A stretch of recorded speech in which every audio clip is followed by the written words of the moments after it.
靓仔，靓仔，比赛到最后一颗黑八，如果像这样自信打进的话，那真的是球房最靓的仔。这节课教大家5种方式来轻松应对关键球所需要的准度。第一种，伺机法，在运杆时就带着准备好的力量去运杆，感觉白球就像消失了，在脑海中感受球杆延伸出去的方向，不断感知手臂肌肉动作的先后顺序，每一次朝前运杆就仿佛已经完成了一次出杆，这就叫做伺机。从多次伺机的感觉中找到最好的那一次，杆头稍稍在白球前停顿一下，利用刚才伺机对动作的残留记忆，非常本能的把球杆拉回送出。这个方法很多职业选手都在用。第二种，摁杆头法，关键出杆由于心理害怕，特别容易有轻微的左右偏移，所以在出杆前需要给下意识注入杆头向下摁的念头，想着杆头朝着进球点位下方出杆，就很容易将杆头从原来的左右波动限制在纵轴的上下波动，然而上下波动却不会影响白球的方向，出杆的力量反而更加扎实了。第三种，拉短送长法，还有一些手架不是特别舒服的情况下，长距离回杆容易后手不稳，此时就需要缩短回杆距离，但是缩短回杆就意味着力量容易变小变虚，所以在出杆时就要尽可能延长出杆，来获得加速的穿透力。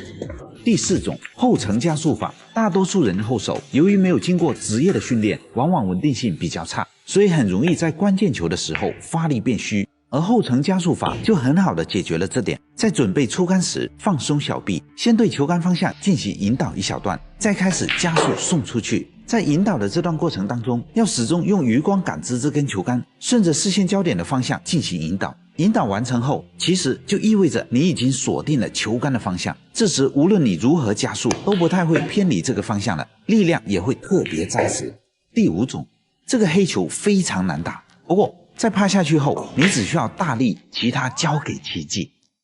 下课。靓仔打台球必学的12个特殊进球技巧。技巧1，黑八贴裤与白球相贴的话，可以瞄准偏右一点点，小力向前一挤，黑八就进了。技巧2，这次是白球贴裤与黑八相贴，这球进不了了吧？不，可以反向瞄准裤边，高杆左塞，小力一打，球就进了。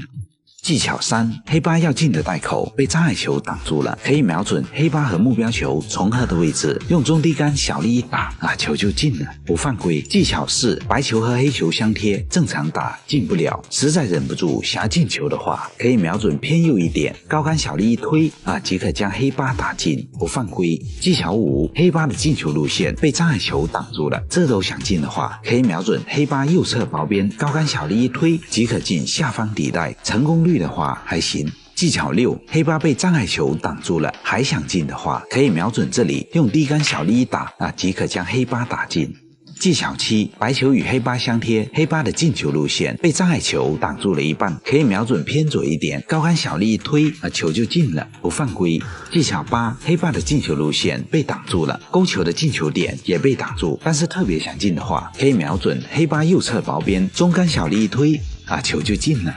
技巧9，袋口被障碍球挡住了，旁边又有靓女时，可以用三角杀技巧，用高杆左塞瞄准这里，小力一推，即可将黑球打进。技巧10，白球的进球路线被障碍球挡住了，可以测量黑八的进球点与裤边的距离，然后向裤边复制同等距离，这个点就是瞄准点，中杆中力把白球推到瞄准点这个方向，就可以将黑八打进。技巧11，这次是黑八的进球路线被障碍球挡住了，可以测量障碍球的边缘与裤边的距离，再取1/2延伸到裤边，这个点就是瞄准点，然后只要把黑八推向瞄准点，球就进了。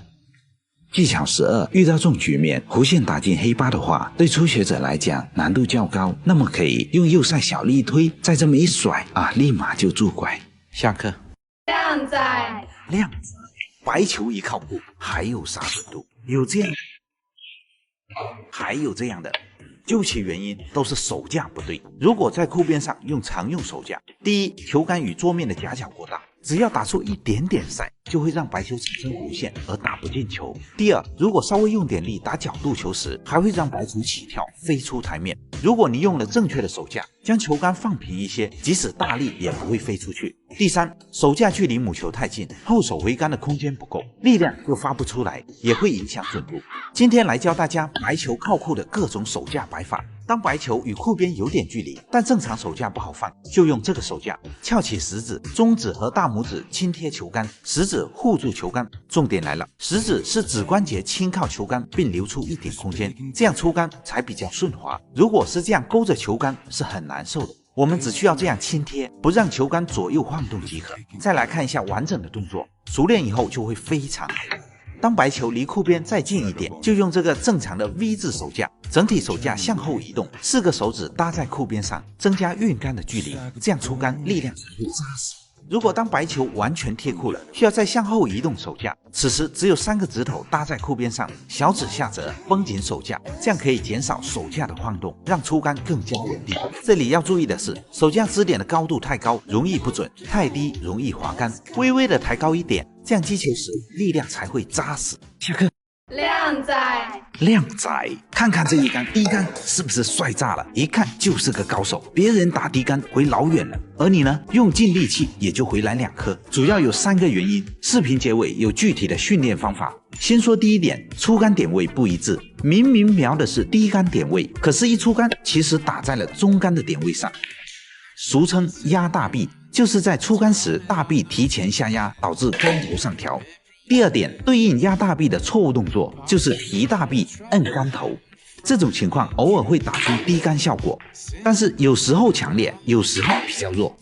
更多的时候是容易把白球铲飞。第三点，出杆没速度，整个动作软绵绵的，就算你打在低杆的点位上，一样拉不回来。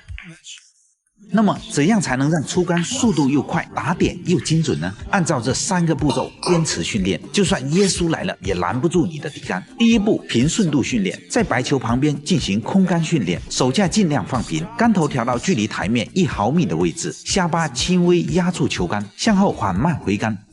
不断协调大臂的高度，使球杆始终保持与下巴轻贴的状态，直到球杆能非常匀速的从最前到最后，再从最后到最前。接着第二步，打点训练，将杆头尽量接近白球，瞄准好低杆的点位后，缓慢回杆，接着匀速推出来，在末端加一点点速度，小力的定住白球，因为小力击打更容易看得清杆头到底打在了白球哪里，直到每次杆头的打点开始变得精准。第三步，加速训练，力的加速是需要支点的，当球杆回到最后方时，稍稍把球杆拖出来一点点，手肘会微微的向上提高，此时停在这个高度，用点力锁定好手肘这个支点，小臂开始畅快的向前加速，就像刚刚被释放的弹簧一样弹出去，这样打出的低杆可真是赏心悦目啊！下课。靓仔，想打好台球，一定得熟悉各种杆法，才能控制得了母球。通过回收、伸直手指来调整击球点高低，实现各种杆法的效果。中杆击打母球中心点都属于中杆，俗称为地杆。高杆击打母球上半部分都属于高杆，母球就会向前旋转。低杆击打母球下半部分都属于低杆，出杆速度快，母球就会向后旋转。加赛时的瞄准比较困难，我们可以瞄准1、2、3，分别对应目标球的1、2、3。当瞄1打1的时候，旋转会比较弱。随着杆头离球心越远，旋转就越强。如果特别大力的时候，瞄3打3是打不进的。那么就需要瞄在母球2的位置去打3，才可以打出大力的加赛球。杆法就是通过不同的点位和力量来控制母球的位置。大家平时可以多训练这几个球型，来提升杆法使用的熟练度。长台定杆，中低点位，中等力量；短台定杆，中低点位，小力量；低杆横台，低杆点位，中等力量；中杆两库，中杆点位，中等力量；高杆两库，高杆点位，中等力量。下课。